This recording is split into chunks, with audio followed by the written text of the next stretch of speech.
তো হ্যালো বন্ধুরা, দেখো চলে এসেছি আজকে একটা নতুন রেসিপি নিয়ে। এই রেসিপিটা কিন্তু খেতে দারুণ লাগবে। তো প্রথমে দেখো তোমাদের দেখিনি এখানে আলু, মূলো, সিম, তারপরে বেগুন, সব রকম সবজি কেটে নিচ্ছি। এখানে পালং শাকও আছে, বুঝতেই পারছো কি রান্না হবে, পালং শাকের ঘ্যাট।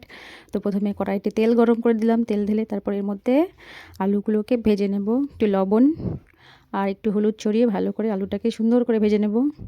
তো তার মধ্যে দেখো নাড়াচাড়া করতে করতে প্রায় আমার আলুটা প্রায় ভাজা কমপ্লিট। তো এর মধ্যে এবার আলুটাকে আমি নামিয়ে নিলাম। তার মধ্যে এক এক করে সব রকমের সবজিগুলো ভেজে নেব। তো দেখো মূলোটা দিলাম, দেখো সব সবজি ভাজা কমপ্লিট। তো এই তেলের মধ্যে পালং শাকটাকে দিয়ে একটু কমিয়ে নেবো, কারণ পালং শাক দেখো এক করা হয়ে গেছে। ততক্ষণে মশলাটা বেটে নেবো, জিরে, রাঁধুনি, লঙ্কা আর আদা, শিলনোড়া এখন বাটা হবে।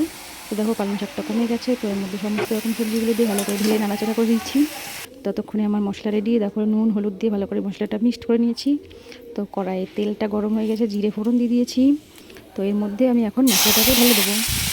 তো তারপর দেখো ভালো করে মশলাটা কষানো করে তেল ছেড়ে গেলে এর মধ্যে সবজিটা ঢেলে দেবো। তো এটাকে ভালো করে নাড়াতে হবে। আর নামানোর সময় একটু চিনি দিতে হবে, কিন্তু তার